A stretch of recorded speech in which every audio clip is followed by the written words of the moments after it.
Nous avons également 9. Les institutions financières africaines. Les institutions financières africaines. Bien. Ces institutions financières africaines sont composées de 3. Il s'agit donc de la Banque africaine de développement. Nous avons donc la Banque centrale africaine et nous avons le Fonds monétaire africain. Mais ces institutions-là sont prévues, mais elles ne sont pas encore fonctionnelles. Donc elles n'existent pas. Le Fonds monétaire africain n'existe pas pour l'instant. Là, il n'y a pas donc également une Banque centrale africaine. Alors, ces institutions sont prévues pour aider l'Afrique, n'est-ce pas? Donc, si vous voulez, à se débarrasser un peu du poids des autres institutions financières internationales comme le FMI et la Banque mondiale, qui sont, n'est-ce pas, des institutions à la solde, n'est-ce pas, des puissances de pays industriels. Donc, ceci dit, il va donc trouver les moyens, n'est-ce pas, pour exécuter ce qui est prévu, mais pour l'instant, c'est prévu, mais ce n'est pas exécuté.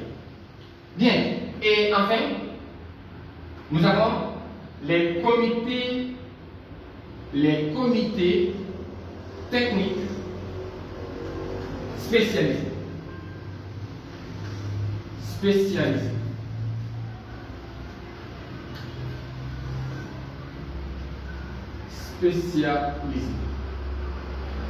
Bien.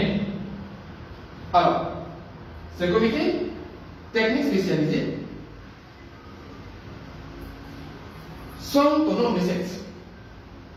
Et chaque comité, donc, dans son domaine de compétences, élabore des projets et des programmes, n'est-ce pas, qu'il souhaite au conseil exécutif. Vous vous rappelez donc, nous avons dit que le conseil exécutif est composé des ministres des Affaires étrangères des pays membres.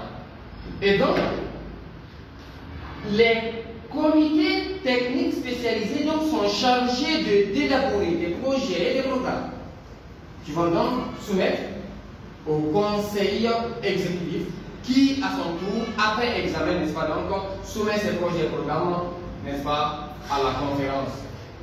Donc, voilà en termes clairs, si vous voulez, donc, quelques organes de l'Union africaine, tels que prévus dans la charte. Donc, des organes tels que prévus dans la charte. Même si tous ces organes donc, ne sont pas fonctionnels, il faut donc sentir que ces organes donc, sont prévus dans la charte de l'Union africaine. Alors, maintenant, voyons. Et quels sont donc les objectifs de l'Union africaine? Quels sont ces objectifs? Alors, ces objectifs se recoupent un peu avec les objectifs de l'OUA.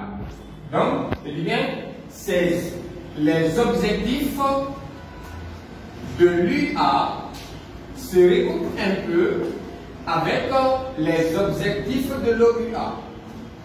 Ok? Bien.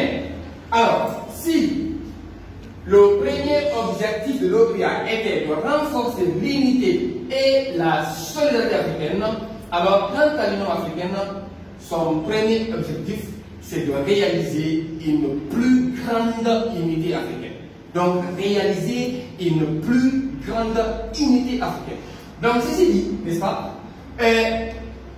cette grande unité, n'est-ce pas, tout on va donc l'appeler, n'est-ce pas, réaliser les États-Unis d'Afrique. Bien. Ensuite, nous avons également favorisé la coopération donc africaine. Promouvoir la paix et la sécurité, ce qui n'existait pas avec l'OUA.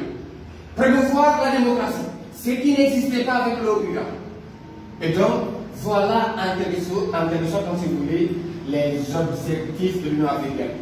Alors, pour finir donc, on a donc fait un bilan parallèle entre l'Union africaine et l'OUA.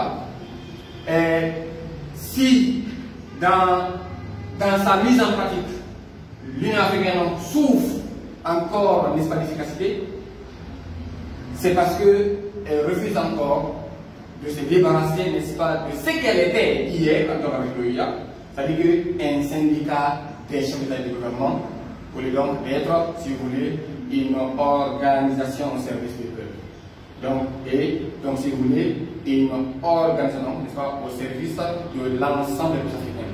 Alors, ceci dit, le chemin est encore à côté donc est long, mais peut-être qu'avec une nouvelle génération de leaders africains, de tous les bords, à la fois politique, ou n'est-ce pas, les bords syndicaux et autres, c'est que donc la donne change. Mais pour l'instant, voilà donc l'Union africaine telle qu'elle est aujourd'hui, mais pas telle qu'elle est. Donc nous l'avons rêvé. Je vous remercie.